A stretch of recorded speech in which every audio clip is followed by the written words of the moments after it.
Welcome to my chart reaction vlog. Ang ating pang-uusapan ay patungkol kina Maine at Alden, kung saan, di ba tanda ba ninyo mga ka-Aldob yung naganap na presko nag-TVJ ukol sa trademark nag-Itbulaga, di ba, habang ginaganap yon? Ang presko nag-TVJ, may isang reporter ang nagtanong kay Tito Sotto patungkol kay Alden kung maari ba na makita si Alden sa TV5. O sa Itbulaga, sinagot ito ni Tito Sotto, di ba mga ka-Aldob?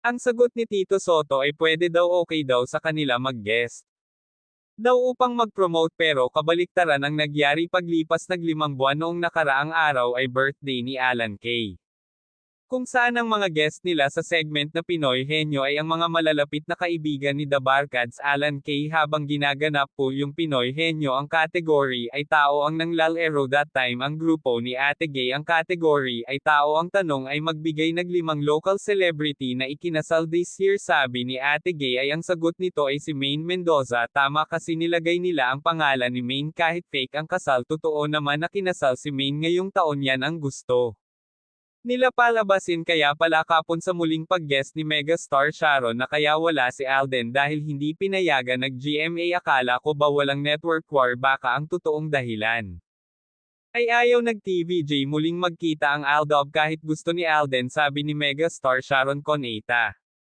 Pero magbigay ako ng senaryo, halimbawa yung movie ni megastar Sharon Cuneta ay family of two mother and son story, pero hindi si Alden ang anak dito ni megastar Sharon Cuneta, si Arjo Atayde. Sure ako mag-guest yun.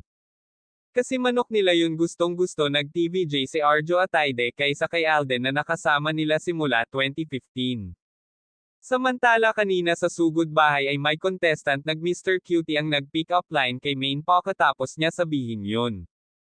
Nag-react si Tito Sotto, sabi niya ay hoy, baka magalit si Kong Arjo. Yun ang sabi ni Tito Sotto. Alam na this mga ka-Aldob, bukod sa GMA ang ayaw makita magkasama si Maine at Alden ay ang TVJ. Nagmaang-maangan, hinahanap pa ni Bossing si Alden kahapon matapos lumabas si megastar Sharon Cuneta sa Itbulaga. Alam natin sila ang may pukana, naglahat at patawa-tawa si Bossing habang kausap si megastar Sharon Cuneta. Ano ang inyong reaction dito? Comment down below. Hanggang dito na lang ang ating video. Don't forget to like, share and subscribe mga ka-Aldob.